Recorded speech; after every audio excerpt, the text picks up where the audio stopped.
Who is Randy? Don't bring anyone mother into this. Your mom in the fucking stand! Now, you're 13, and so where do you perform when you're a 13-year-old kid? Churches and stuff? Yeah, well, I played in church growing up, but I think you realize pretty soon these are not my people. Yeah, yeah. I can't imagine doing that church. But you're doing this new gospel album. Why don't you tell us a little bit about it? They're not there for the music. So, I mean, you know, I grew up in church, and I'm glad that I did. You know, you learn a lot of morals there, and great players in church, too. So that was positive, but I started playing, like, in the bars, and I had, like, older musicians kind of take me under their wing. And you're playing in those bars young? Like, as a teen? Yeah. Wow. How are you able to get in? Because the comedy seems Because he can rip. similar. Because they heard him play, and they're like, fuck, all right. They don't let you, they let you in to perform, and then you kick you out right away? Or? Right. Yeah. Pretty much, man. Like, it was kind of, like, I mean, now I get carded. Yeah. And I got a floppy South Carolina ID, so they still think it's fake, and they try to break it out here. But, you know, like, this seems Sounds fake. Cool. So, I mean, I'm still babyface. So, me at 13, like, it was just apparent. It was very apparent. So, I mean, they didn't even have to ask my hands, but they did. But it was just kind of an understood thing in Greenville. I would just play all these bars, and they'd kick me out as soon as the gig was over. Mm-hmm. But I could get in there and kind of cut my teeth and play with older musicians, and they just kind of showed me the ropes. So you're like, what, 15? Yeah. 16 when you're starting to perform? How old are you? So when I was about 13 when I started doing it. Jesus. With my own band, and when I'm 15 or 16, I started like realizing that these club owners will take advantage, as you know, if you don't stand your ground. I don't know what you're talking about. Yeah, I don't know. Show business is great. Music specifically always has had up and up. Business, venue owners, record deals are always really in the artist's favor. What was your experience? So yeah, that's when I started sneaking drinks. So and I remember particularly this one club. They'd say, you know, it's a 300 guarantee, and we were a 4-piece band, but one of the members couldn't make it, so we were carrying on as a 3-piece. He said, "Well, we're gonna have to dock your pay." Holy shit! And he said, "Because it's $75 a person, and you had 4 people." I said, "But it was a 300 guarantee." And that was 4 people, man. Yeah, for 4 people. We don't pay 75. I thought you were bringing your dog, so exactly. I got to dock a little more. So, you know, that's the first time that I just got, like, obliterated in this club at 16.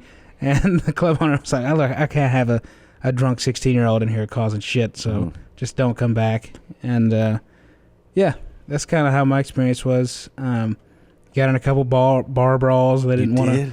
I mean, I would not instigate them, but if you didn't want to pay me, I mean, I'd say, look, you know, my grandfather's wisdom was to just start stealing their shit if they don't want to pay you. Yeah. Right? Yeah. He was like, man, just take the bar stools, take the PA equipment, whatever you can get your hands on. Start taking it out of there. And they'll pay you. Yeah. They want to get their shit back. And did that work? It worked. We got paid, but we were playing for, like, our bass player's girlfriend. And the sign said we played 9 to 12, and we got done at 12 for nobody. And they said, well, you play till 1.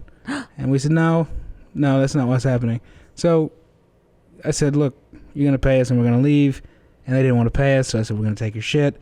And then it turned into this whole thing. And then this fill-in drummer I had at the time, they jumped on his back like these huge dudes out of nowhere. I was like, where were these guys when we were playing a set? Yeah. It's like they came out of the walls, you know what I mean? Yeah. And they're huge. And they just, you know, started really going at it. And I did not get hit, which was good. That's good.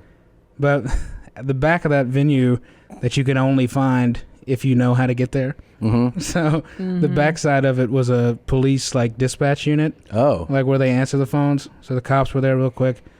It was an interesting way to grow up. Yeah. It really is interesting entertainment, live venues, live shows, like the type of shit you run into. I mean, it's unlike people who don't do it don't realize that, you know, all these, especially like the start 'em out places. Oh my God. They'll fuck you so hard. You Yeah. know? And same thing with, like, I don't know how you feel now about record deals, but it's like, it's so different from when, you know, the music you grew up listening to was in an era where that music was made and recorded with this industry controlled everything, and it was designed basically to fuck the artist. And then now, because, comedy's kind of the same thing where, the specials are the bigger thing now, but there's still like, streaming. There's albums that are for sale. But one of the things that's weird, like when you're a comedian now, like sometimes you'll talk to someone, they're like, oh, so-and-so notable comedy name offered me a record deal. I'm like, why do you need that? You just record it yourself. Like, spend like $1,000. Yeah. And invest in yourself. And like, what are they going to do? Put on iTunes? You can put on iTunes. Like, right. So I don't know for musicians if it's if they feel like, that the record company still holds weight. I think it's kind of, obviously they had to shift gears a bit with like the streaming and everything. But, for me, I've always kind of played into the idea like, all right, yeah, sure, I own my masters, I own my publishing. Mm-hmm. What am I going to fucking do with it? I don't know what to do with it. Right. I'd rather have somebody own a piece of it for X amount of years and know how to push it. Sure. Mm-hmm. But I mean, that's just my experience. Yeah. I can't obviously tell people that's the way to do it. Yeah. But I mean, I like having a label that knows how to push the music. And, that's the thing too, is like for going into the studio and recording something for, a few weeks, it's gonna add up. Yeah.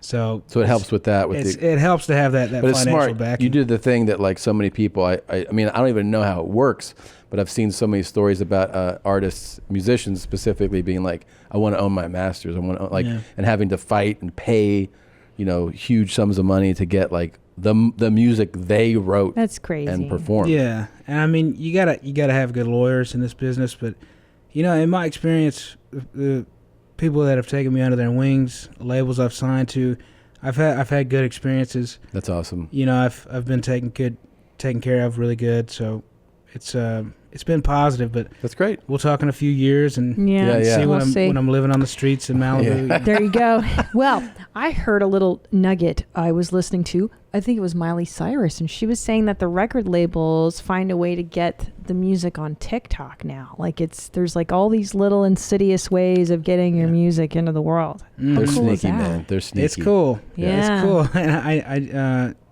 we need you to get on the talk. Are you making your talks? On the talk, yeah. Do you need help? Yeah.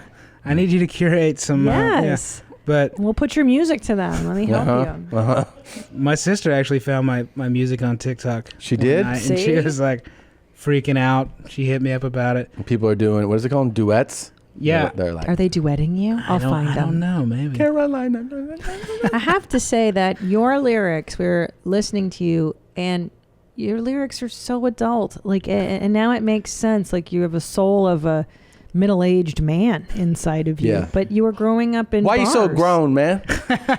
But don't you think there is, like you're saying, you're sitting in the back of a theater watching these wonderful acts growing up as a little kid, and then nothing is an education like doing bar shows. I think you see real humanity working in nighttime places. Like, for instance, when I cocktail waitressed out of college, like that was more of an education to me.